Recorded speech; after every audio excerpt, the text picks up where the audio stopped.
नमस्कार। India debate में आप सबका स्वागत है। मैं हूं आशुतोष पाठक।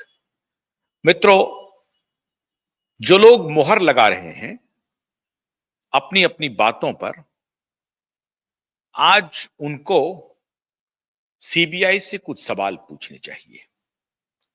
और इसलिए ये उनके लिए जरूरी है क्योंकि उनकी बात पर सीबीआई मुहर लगा रही है और सीबीआई की बात पर उनकी मुहर लग रही है। वो ये कह रहे हैं कि सीबीआई ने जो कुछ भी फाइंडिंग्स किया है सुशांत के मामले में, वो उनकी बात पर मुहर है। मतलब जितनी जांच की, जितनी पड़ताल की सीबीआई ने, वो सारी बातें सच हो गई जो मुहर लगाने वाले बोल रहे हैं कि हमने ये सारी बातें कही थी। अच्छी बात है। तो मैं उनके सामने आज एक सीबीआई का कबूलनामा पेश कर रहा हूं। सीबीआई का कबूलनामा है 26/12/2023 और ये रिप्लाई फाइल किया है। जो बात अपने रिप्लाई में सीबीआई कह रही है, यही बात बिहार के पूर्व डीजीपी गुप्तेश्वर पांडे ने उस वक्त कहा था। क्यों कहा था? क्योंकि जब बिहार पुलिस इन्वेस्टिगेशन के लिए मुंबई पहुंची थी, तो बिहार पुलिस ने ही ये बात सबसे पहले कही थी कि सुशांत सिंह राजपूत का जो डेथ है वो स्टैंड अलोन डेथ नहीं है, बल्कि इसका रिश्ता कहीं ना कहीं दिशा सालियान की मृत्यु से है। और बिहार पुलिस इसी दिशा में इन्वेस्टिगेशन करना चाहती थी, जिसको मलवानी पुलिस स्टेशन ने आगे बढ़ने से रोक दिया और अपने तरफ से यह कह दिया कि हमारे पास कोई फाइल नहीं है। अब एक ऐसा हलफनामा है, एक एफिडेविट है सीबीआई का, जो सीबीआई के कार्यप्रणाली पर प्रश्न चिन्ह खड़ा कर रहा है। एक तरफ तो प्रश्न चिन्ह खड़ा कर रहा है, दूसरी तरफ हो सकता है कि सीबीआई जिस केस के मद्देनजर फाइनल रिपोर्ट पेश की है, उस केस विशेष में वो मेरिट नहीं हो, क्योंकि सुशांत के पिता ने अबेटमेंट टू सुसाइड लिखा हुआ है और वो जो पूरा मामला था, जो एफआईआर था, वो रिया चक्रवर्ती पर्टिकुलर के खिलाफ था। रिया चक्रवर्ती पर्टिकुलर की भूमिका स्टैंड अलोन नहीं है, वो एक बिगर कॉन्स्पिरेसी की हिस्सा है और मुमकिन है कि वो बिगर कॉन्स्पिरेसी को वो समझ भी नहीं पाई हो और वो उसका हिस्सा बन गई हो और फिर बाद में कंसीलिंग ऑफ फैक्ट्स जो है वो उनके खिलाफ प्रभावी हो रहा है। लेकिन रिया चक्रवर्ती सुशांत के बहुत सारे मुद्दों को लीक कर रही है। इसका इन्वेस्टिगेशन होना है कि वो कॉन्स्पिरेसी में कितने हद तक गुनहगार हैं या स्वाभाविक रूप से कॉन्स्पिरेसी के हिस्सा हो गई हैं न चाहते हुए भी, और बाद में जब ये सारी घटना हुई है उनके पास बहुत सारी जानकारी थी जिस जानकारी को उन्होंने छुपाया। अब ये सारे प्रकरण रिया चक्रवर्ती के खिलाफ लग सकते हैं और खास तौर से दिशा सालियान के केस से रिलेटेड जो मामला है उसमें लग सकते हैं। अब ये सीबीआई का जो हलफनामा है, जो 26/12/2023 को फाइल किया किसने? रिया चक्रवर्ती ने एक केस मूव किया, एक प्रेयर लगाया। प्रेयर ये था कि मुझे विदेश जाना है और मेरे खिलाफ सीबीआई का लुकआउट नोटिस लगा हुआ है। मैं ट्रैवल नहीं कर सकती हूं जब तक कि सीबीआई लुकआउट नोटिस को वापस ना करे या हमें इसकी अनुमति ना मिले, और इसके लिए मुझे अदालत में आना पड़ेगा। तो वो सीबीआई अदालत गई, पहला रिजेक्ट हुआ, पहली सुनवाई उनकी नहीं मानी गई। उन्होंने वैकेशन बेंच था उनके पास भेजा गया और ये फिर मामला जस्टिस रेवते मोइरे के पास आया मुंबई हाई कोर्ट में, और उन्होंने कहा कि मुझे बाहर जाना है इसलिए मुझे अनुमति दी जाए। अब देखिए, जिस भाषा का प्रयोग गुप्तेश्वर पांडे बिहार के तब के डीजीपी ने किया था, ठीक उसी भाषा का प्रयोग सीबीआई कर रही है।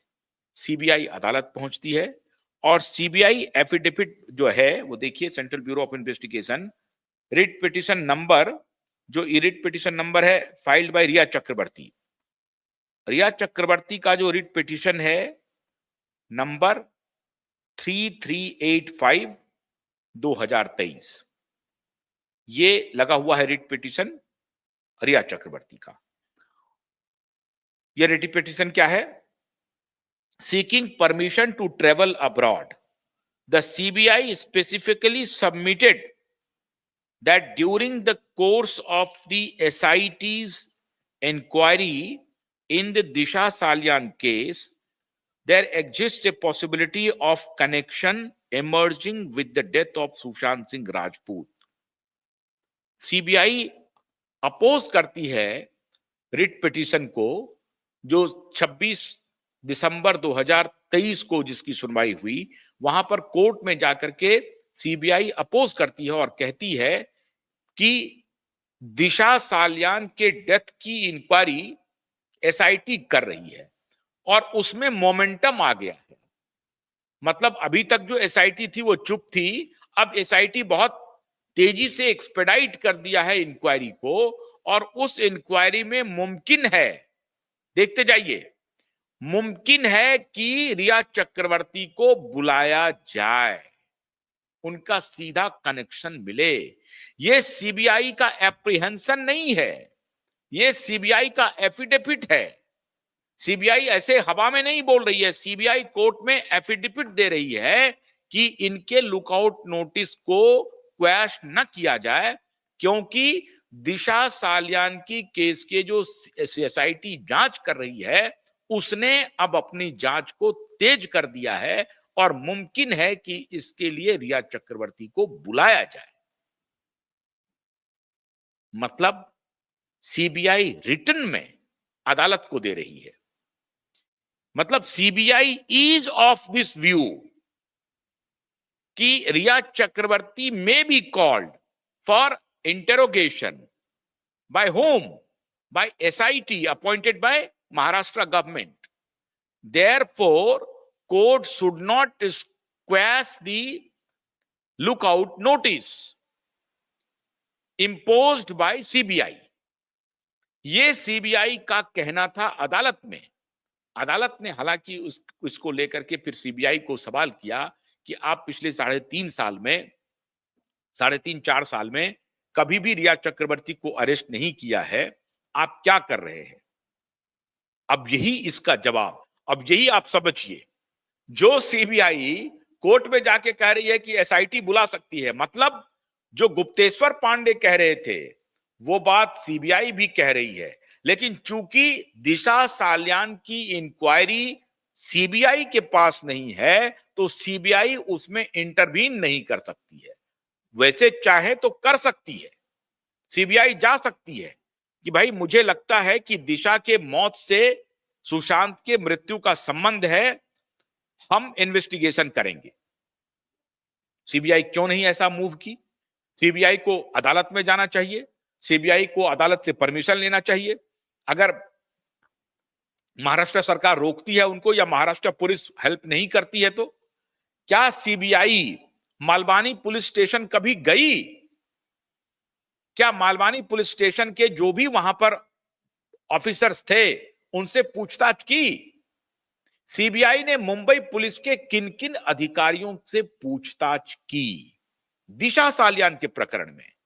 क्योंकि जो गुप्तेश्वर पांडे कह रहे हैं वही बात सीबीआई अपने एफिडेविट में भी कह रही है कि दिशा सालियान की मृत्यु का संबंध सुशांत की मृत्यु से है, सुशांत की मृत्यु का संबंध दिशा सालियान की मृत्यु से है, ये वाइस वर्सा है। इसीलिए आप रिया चक्रवर्ती को बाहर नहीं जाने दें, ये अपोज कर रही है, लिखित सीबीआई अपोज कर रही है। तो अब सवाल है कि क्या सीबीआई ने अपने जांच का दायरा बढ़ाया? क्या सीबीआई को यह बात सिर्फ कि सुशांत तक ये मामला, अगर सीबीआई ये कन्फेस कर रही है कि दिशा सालियान के और सुशांत के मृत्यु में संबंध है, तो सीबीआई को अपनी जांच का दायरा बढ़ाना चाहिए। सीबीआई को मलबानी स्टेशन पुलिस स्टेशन पहुंचना चाहिए। सीबीआई को मलबानी पुलिस को उठाना चाहिए, या उस वक्त जो कोई भी इन्वेस्टिगेशन कर रहा था दिशा सालियान की केस का, उसको उठाना चाहिए, उससे इंटेरोगेशन करना चाहिए, उनसे पूछना चाहिए कि भाई आपने क्या जांच की है। और अब जो एसआईटी जांच